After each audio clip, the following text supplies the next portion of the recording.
beautiful day. I did my 10 miles a little while ago, and I spent about 5 hours today detailing my new vehicle. Yes, I bought a second car because I have a plan on selling my 4x4 Toyota Tacoma. I'm tired of making payments on it, so I bought a used 2007 tip-top shape Camry LE, and I paid it in cash because I had been saving the money for it. So anyways, Friday I had a little mishap, and that's what I want to talk to you guys about on this new video. So see you guys soon.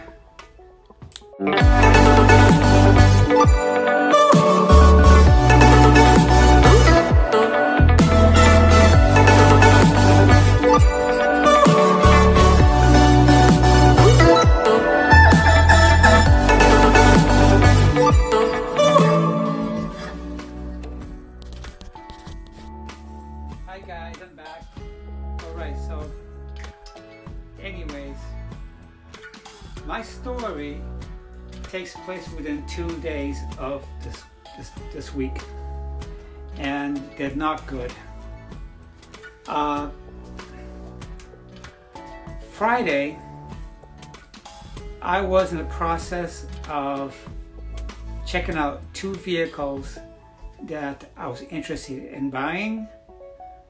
I was only going to buy one, but I had to check 2 vehicles out.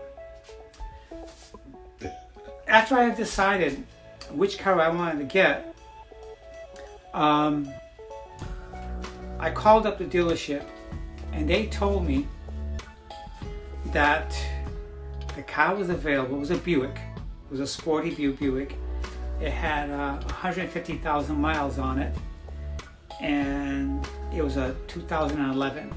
Nice car. It had been a lease program vehicle, and it was just the right size, the right price, and I was going to pay cash for this. So the vehicle was in Tampa, and that's about an hour's drive from here. So anyways, I had no way of picking up the vehicle, and I was told by U-Haul that their calculation shows that my Toyota Tacoma was too light to tow another vehicle, that they couldn't rent me out a transporter to hook up to my tow. So that was out. So I called up the dealership, and the guy said that he's willing to follow me back to my house to drop off the vehicle, but I would have to drive him back. So that was if I decided to buy it after having inspected it and looking at it. So just before I went to go pick it up, because something didn't sound right with this guy. So the vehicle was being sold on Facebook Market, and since it's on Facebook Market, I accessed this guy's Facebook, and I came face to face with a guy who's conducting a scam on Facebook Market. Yes. The moment I saw him, I swear to God, my face went pale. I said, oh my God. I was going to drive an hour to meet him at his house because he said he didn't want to do this transaction at the dealership, that he wanted to meet him at his home. And I thought about this. I'm like, meet him at his home? He doesn't have the title. I'm gonna pay him the cash, and he's gonna follow me back here. Don't sound right. The other thing that didn't look right was his face.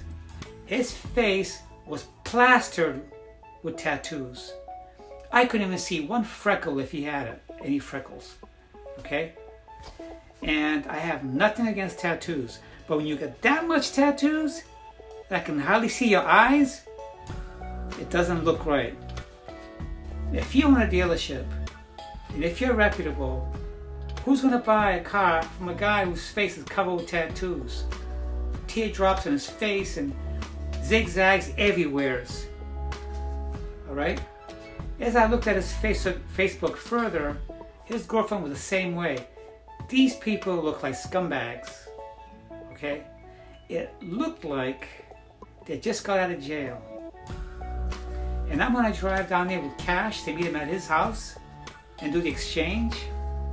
I would have been robbed, probably would have been murdered, battered, and out of money, and maybe my own vehicle would have gotten stolen. So I called him right away. I said the deal's off, that something came up, and then I blocked him. Yeah. So I felt so relieved from discovering this. I don't know what I was thinking.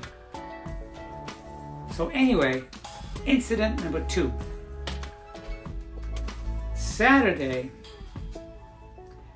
I went to go get gas at SpeedWay gas station. I filled up my truck. It was $40 to fill it up. And since I'm going to sell this truck, I'm not going to spend money on super 97 octane or 93 octane, whatever that is. I'm not. I'm going to sell it. I'm going to let it go. So, to the point. After filling up my gas on my truck, I got an alert from my bank, Wells Fargo, telling me that someone was trying to enter a PIN in my debit card account to withdraw $75. That was about an hour after I left the gas station. So right away, I called up SpeedWay Corp. I told them what happened. So I spent 45 minutes on the phone with them, giving them my information and exchanging what Wells Fargo had emailed me, which was a copy of the transaction of someone trying to take money out of my debit account that worked at SpeedWay. Pissed. Because I had an appointment to meet the owners of the second car that I was going to look at, which I ended up buying. So when I was talking to customer support from Speedway, they told me that I needed to go to the police station right away and file a complaint of what happened, which I did this morning. Can you imagine that? You hear stuff about this all the time, but you don't think it's going to happen to you, and it did. Imagine that. So I hope the police follow up on this, and I hope whoever's doing this gets their ass fired. And I'll never get gas at that gas station ever again. So anyways, the good news is I purchased a 2007 Toyota Camry. I had met another couple, very nice people, who had this car in their family for about, I don't know, 10, 15 years. And it was passed down in the family from an uncle to a niece. And the niece and her husband sold me the car yesterday. I'm happy because I'm not going to have a car payment anymore. Because I've listed my truck for sale.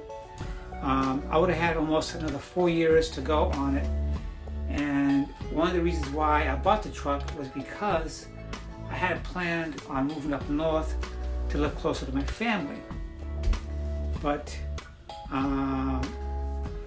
I was quickly reminded of how I moved back there, and I hated the winters, and come to find out my family have their own lives.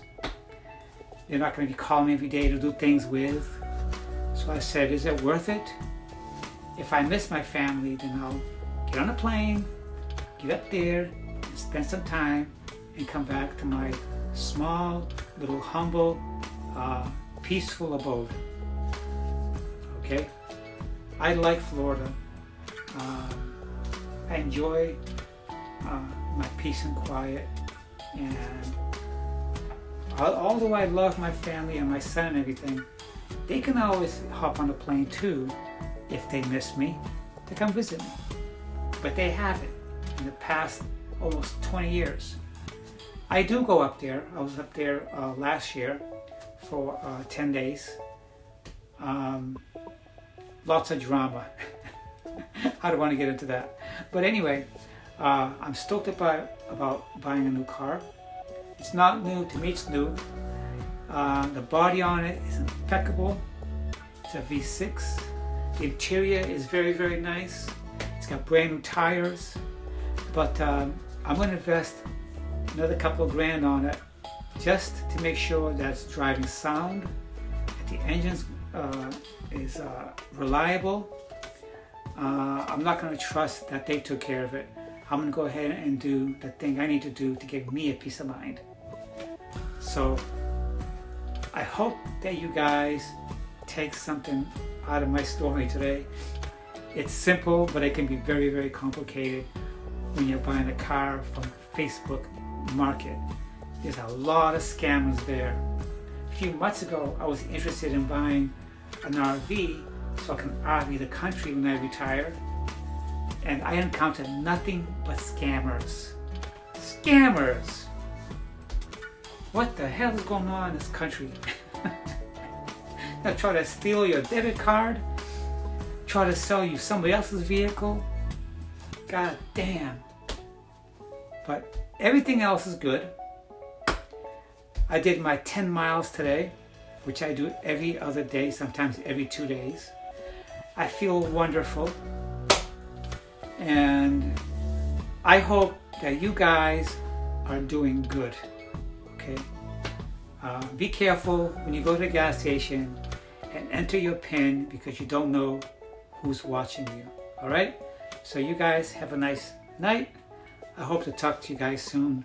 And if you're new on this channel and you find what I'm talking about interesting, please hit that subscribe button and smash that like button, and share, and hit that top bell to get more notifications.